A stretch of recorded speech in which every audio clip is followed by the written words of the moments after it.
Assalamualaikum dan hai kepada series squad semua. Alright, video kali ni Kero nak bawakan kepada korang semua kisah di sebalik gambar-gambar yang bila kita tengok gambar tu nampak macam biasa je, tak ada benda yang pelik dekat dalam gambar tu. Tapi sejarah di sebalik gambar tu yang luar biasa, yang mengerikan dan yang seram. Jadi tak nak buang masa korang, jom kita tengok gambar-gambar tersebut. Let's go.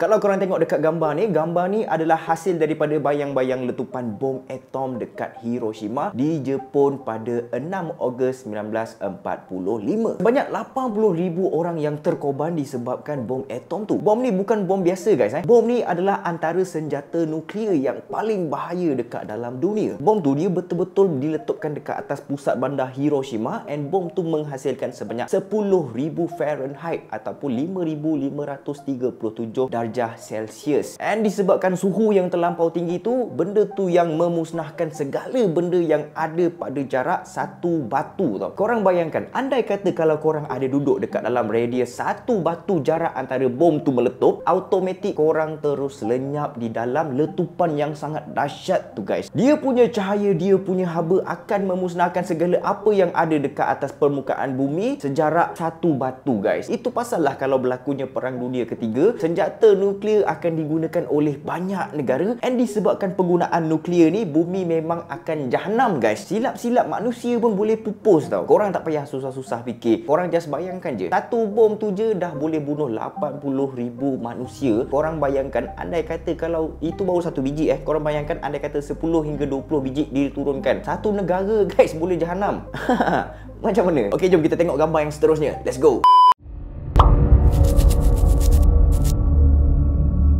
Pada zaman dulu dekat England ni ada satu tempat yang bernama Victoria. Orang-orang yang ada dekat Victoria ni dulunya memang tak boleh hidup lama disebabkan penyakit yang berbahaya yang ada dekat tempat Victoria tu. Habis tu Khairul, kalau ada penyakit mesti boleh diubatkan. Betul tak? Memang boleh diubatkan, tapi disebabkan pada zaman tu dekat area Victoria tu orang-orang dekat situ susah untuk mendapatkan rawatan yang betul, and teknologi ubat-ubatan pada zaman tu tak secanggih macam zaman sekarang ni guys. Jadi disebabkan macam-macam penyakit yang tak dapat dibendung dekat Victoria tu, jangka hayat seseorang kanak-kanak memang sangat pendek guys. Kalau korang tengok dekat gambar ni nampak normal, tapi kalau korang nak tahu, budak yang ada dekat dalam gambar tu sebenarnya dah tak bernyawa lagi, ataupun kita boleh cakap dah meninggal dunia. Kenapa dah tak bernyawa baru nak ambil gambar? Pada zaman tu juga kos untuk ambil gambar sangat mahal tau sebenarnya. Jadi sewaktu hayat budak tu masih hidup, mak bapak dia tak mampu untuk ambil gambar masa dia hidup, sebab nak ambil gambar je mahal. Macam mana kita nak ambil gambar, betul tak? And then selepas dia dah tak bernyawa tu, takkanlah tak nak ada kenangan, betul tak? Mak bapak dia mestilah nak simpan gambar untuk buat kenangan. At least pun boleh buat frame ke, boleh untuk mengubat rindu ke. That is why lah budak yang dah meninggal ni dipakaikan dengan baju yang cantik, diposingkan macam orang yang hidup, and diambil gambar. Nampak macam biasa, tapi sebenarnya gambar tu adalah gambar orang yang dah meninggal dunia guys. Next.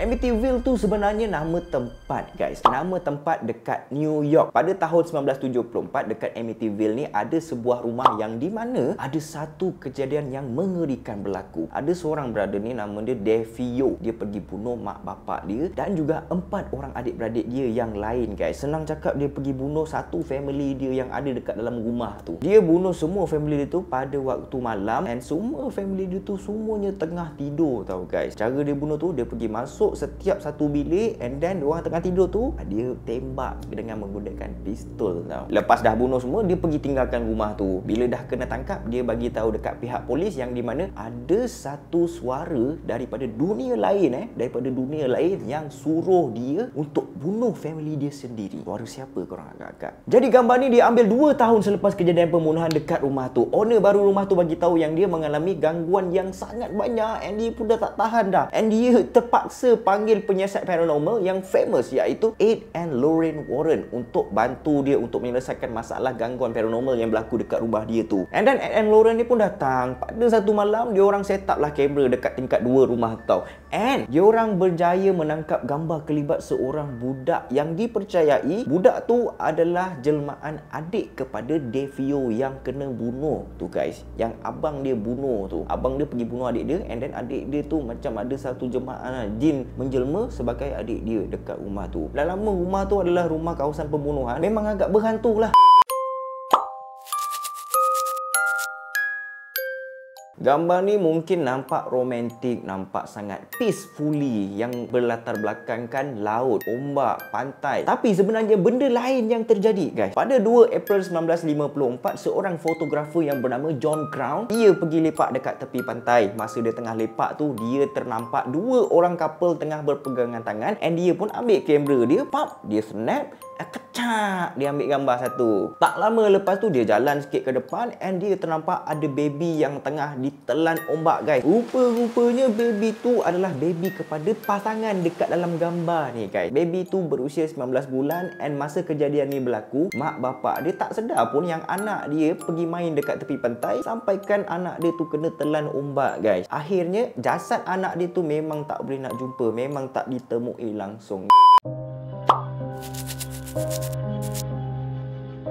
Dekat dalam basketball card ni paling tak disangka-sangka sekali guys. Dalam gambar dekat kad tu ada muka Menendez brother. Masa gambar ni dia ambil, Menendez tu baru je lepas bunuh mak bapak diorang. Kes pasal Menendez brother ni sangat famous sebab diorang ni bunuh mak bapak diorang guys. Kes pasal Menendez brother ni memang agak menarik tau sebenarnya. Kalau korang nak request full story, korang komen dekat bawah. Okay guys, kalau korang suka Kero buat video-video macam ni, korang boleh bagi tahu dekat komen supaya Kero boleh buat lagi video-video pasal gambar-gambar macam gini guys. Terima kasih kerana menonton Kero series. See you on next video. Assalamualaikum.